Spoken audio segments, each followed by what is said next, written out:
Assalamualaikum warahmatullahi wabarakatuh. Video ini dibuat sebagai tugas pengantar teknologi sistem informasi 2. Kelompok kami akan mempresentasikan materi yang berjudul Data Pengetahuan dan Penunjang Keputusan. Kami dari kelas 2 EA 30. Kelompok kami beranggotakan Anastasia Puji Hastuti, Raihana Fahira, Rizky Aminullah, Sanditi Darwi Caksono, dan Sela Yuniar. Baik, di sini ada pengertian dari data. Data merujuk pada fakta-fakta mentah, angka atau informasi yang dikumpulkan dari berbagai sumber. Data dapat berupa numerik, teks, gambar, suara, atau bentuk lainnya. Data menjadi dasar untuk analisis data pengambilan keputusan yang lebih baik. Dalam era digital, jumlah data yang dihasilkan terus meningkat, dan organisasi memanfaatkan teknologi untuk mengumpulkan, menyimpan, dan menganalisa data secara efektif. Yang kedua ada pengertian dari pengetahuan. Pengetahuan merujuk pada pemahaman, informasi, dan wawasan yang dimiliki oleh individu atau organisasi. Pengetahuan ini dapat diperoleh melalui pengalaman pendidikan dan belajar dari data yang ada. Pengetahuan mencakup pemahaman tentang hubungan sebab akibat, tren, pola, dan implikasi dari data yang ada. Pengetahuan membantu dalam menafsirkan data dengan benar dan mengambil keputusan yang lebih baik. Yang ketiga ada pengertian dari penunjang keputusan. Penunjang keputusan atau decision support merujuk pada teknik, alat, atau sistem yang membantu dalam proses pengambilan keputusan. Penunjang keputusan digunakan untuk menganalisis data dan menghasilkan informasi yang relevan dan berarti bagi pengambil keputusan. Ini melibatkan penggunaan metode analisis statistik, model matematika, teknik permodelan, dan teknologi informasi untuk mendukung pengambilan keputusan yang lebih efektif dan efisien. Baik, selanjutnya ada perbedaan antara data pengetahuan dengan data penunjang keputusan. Data pengetahuan sendiri adalah sebuah kumpulan-kumpulan informasi yang dikumpulkan dan disimpan dalam suatu sistem untuk digunakan dalam pemrosesan dan pengambilan keputusan. Data pengetahuan ini juga mencangkup beberapa fakta-fakta, konsep-konsep, aturan-aturan, dan prinsip-prinsip yang digunakan untuk memahami suatu domain atau masalah tertentu. Selanjutnya ada data penunjang keputusan. Adalah data yang digunakan untuk membantu pengambilan keputusan menjadi lebih baik, dan data ini juga berupa data historis, data saat ini, data prediktif, atau kombinasi dari semuanya. Data penunjang keputusan juga membantu mengidentifikasi tren, pola, dan hubungan antar variabel-variabel yang relevan dalam suatu konteks tertentu.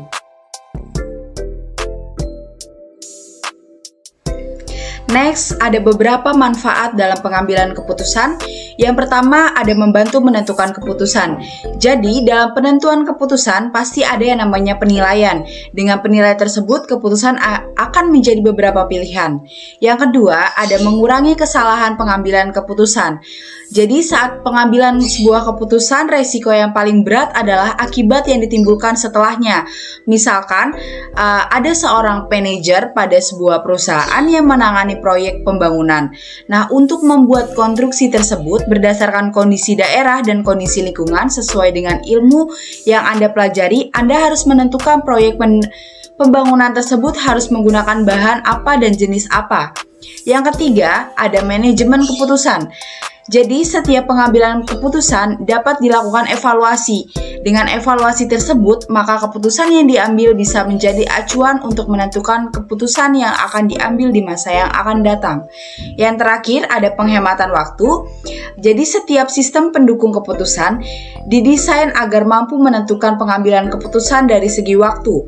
Semakin canggih sistem yang dibuat, akan semakin membantu dalam penghematan waktu. Selanjutnya yaitu tahapan dari sistem pendukung keputusan. Berikut merupakan beberapa tahapan dari DSS, yaitu yang pertama, mendefinisikan masalah. Yang kedua, mengumpulkan data atau informasi yang relevan dan saling berkaitan. Yang ketiga, pengolahan data dapat menjadi informasi dalam bentuk laporan tulisan atau grafik. Dan yang keempat, menentukan alternatif berupa solusi yang dapat berbentuk dalam persentase.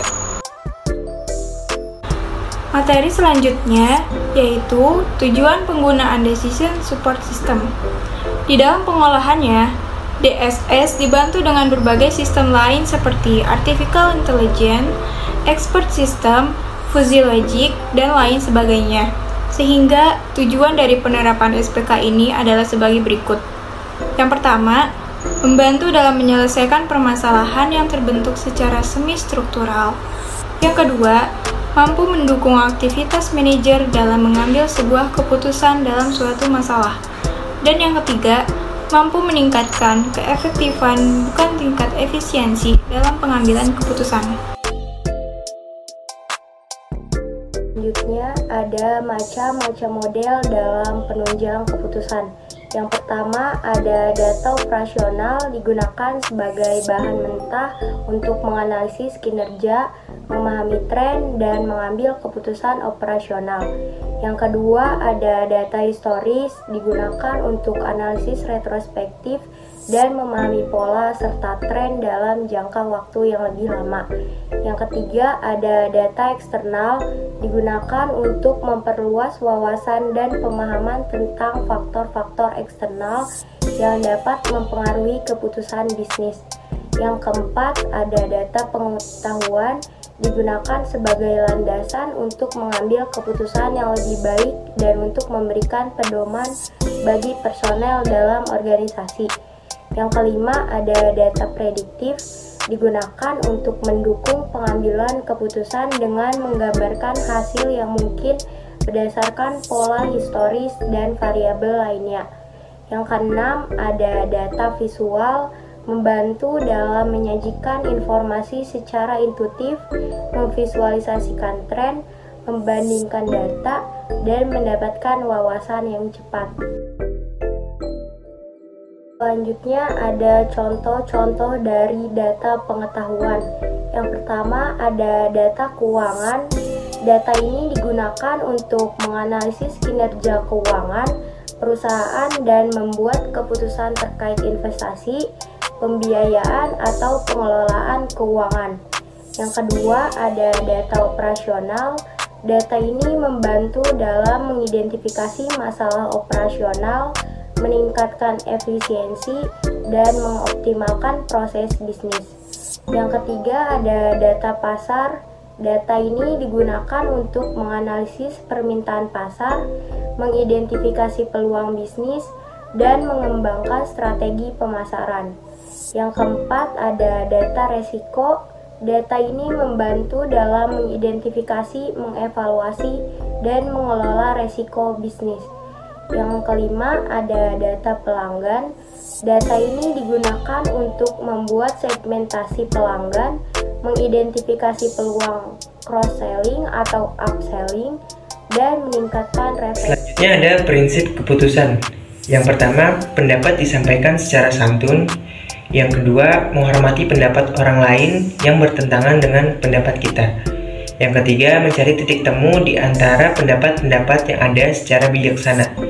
Yang keempat, menerima keputusan bersama secara besar hati, meski tidak sesuai dengan keinginan kita. Dan yang terakhir, melaksanakan keputusan bersama dengan sepenuh hati. Baik, selanjutnya ada bentuk-bentuk keputusan. Yang pertama ada kewenangan pemimpin.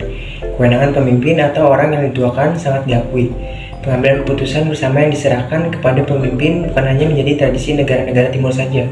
Dalam negara barat juga pernah berlaku dan tradisi masyarakat Jawa juga seperti ini.